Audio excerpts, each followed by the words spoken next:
Bonjour, bienvenue dans la série sur les vecteurs. Donc nous allons voir maintenant l'algèbre tensorielle en voyant de manière plus systématique la manière dont on construit les tenseurs. On va également voir de manière beaucoup plus formelle, beaucoup plus rigoureuse et également généralisée tout cela. Alors, précédemment, nous avons utilisé des systèmes de n carré nombres réels qui ont créé à partir d'un espace vectoriel En. Et lorsque ces nombres vérifiaient certaines relations de changement de base, on a appelé ces grandeurs, par définition, les composantes d'un tenseur. Nous avons vu que toute combinaison linéaire de ces composantes constitue les composantes d'autres tenseurs. On peut donc additionner entre elles les composantes des tenseurs, ainsi que les multiplier par des scalaires pour obtenir d'autres composantes de tenseurs. Et les propriétés d'addition et de multiplication font que l'on va pouvoir utiliser ces grandeurs tensorielles comme composantes de vecteurs. D'un point de vue pratique, on pourrait se contenter de définir les tenseurs à partir des relations de transformation de leurs composantes, comme nous l'avons vu. Et cependant, la définition des tenseurs sous forme de vecteurs conduit à une bien meilleure compréhension de leurs propriétés et permet de les rattacher à la théorie générale des vecteurs. Alors, pour préciser comment on définit un tenseur sur une base, étudions le cas d'un produit tensoriel de deux vecteurs constitués par des triplets de nombres. Donc considérons l'espace vectoriel euclidien E3, dont les vecteurs sont des triplets de nombres de la forme x égale x1, x2, x3.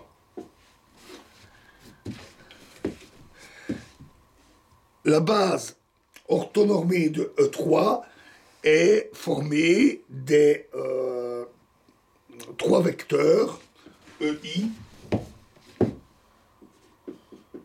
qu'on peut écrire comme delta 1i, delta 2i, delta 3i. Un seul est égal à 1 pour chaque valeur de i allant de 1 à 3.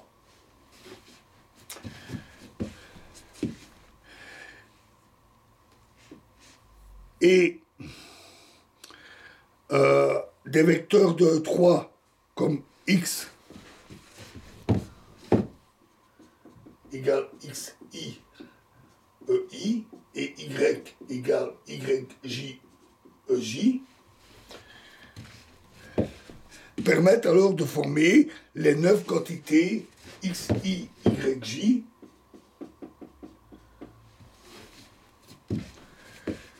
qu'on a appelé précédemment les composantes du produit tensoriel des vecteurs x et y.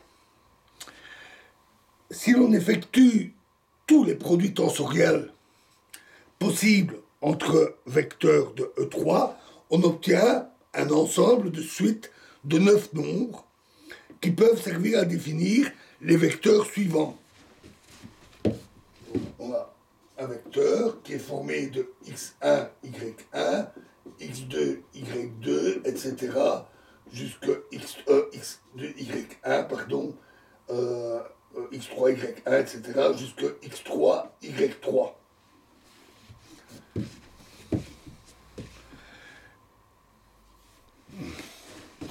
D'abord, je les numérote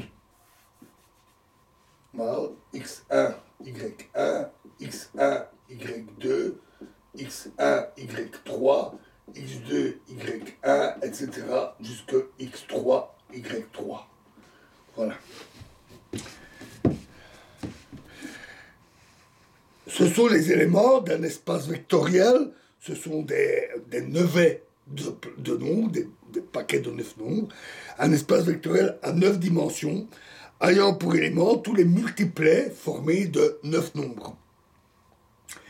Ces vecteurs peuvent être décomposés, par exemple, sur la base orthonormée EK, différente de EI, ce n'est pas les mêmes vecteurs, delta 1i jusque delta 9, delta 1k jusque delta 9k.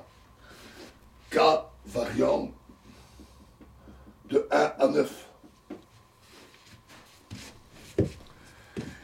Alors, pour décrire les vecteurs U sur cette base, renumérons-on les quantités xi et fois yj selon la place qu'elles occupent dans le vecteur.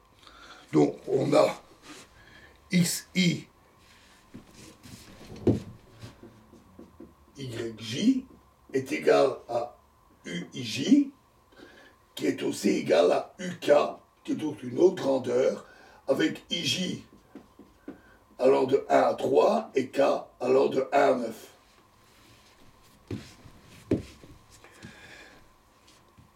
Les vecteurs U s'écrivent alors U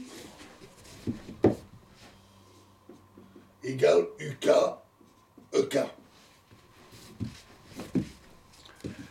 Et ils constituent un exemple de tenseur d'ordre 2. En quoi ces tenseurs U diffèrent-ils des vecteurs ordinaires? Ils sont certes identiques à certains des vecteurs de E9, mais ils ont été formés à partir des vecteurs de X et Y de E3. Pour rappeler ce fait, on les note U égale X fois Y, avec un fois noté comme ceci, un cercle avec une croix. Et ils sont appelés produits tensoriels des vecteurs X et Y. Ce symbole de produit tensoriel est donc défini par la manière dont on a formé les quantités UJ égale XI fois YJ et l'ordre dans lequel on les a classés pour former le vecteur U. Ainsi qu'on le verra par la suite, tous les vecteurs de E9, on avait déjà vu ça d'ailleurs, tous les vecteurs de E9 ne sont pas des produits tensoriels, mais tous les éléments de E9 peuvent être mis sous la forme d'une somme de produits tensoriels. Et on appelle également tenseurs les sommes de produits tensoriels. C'est même assez évident, parce que à partir de combinaisons linéaires de la base, on peut construire la base très facilement par produit tensoriel des vecteurs de base de l'espace E3 et par combinaison linéaire, c'est-à-dire une somme, on obtient n'importe quel vecteur de E9. On verra ça plus précisément dans la suite. Et dans la prochaine vidéo, nous parlerons de la base associée. Je vous remercie.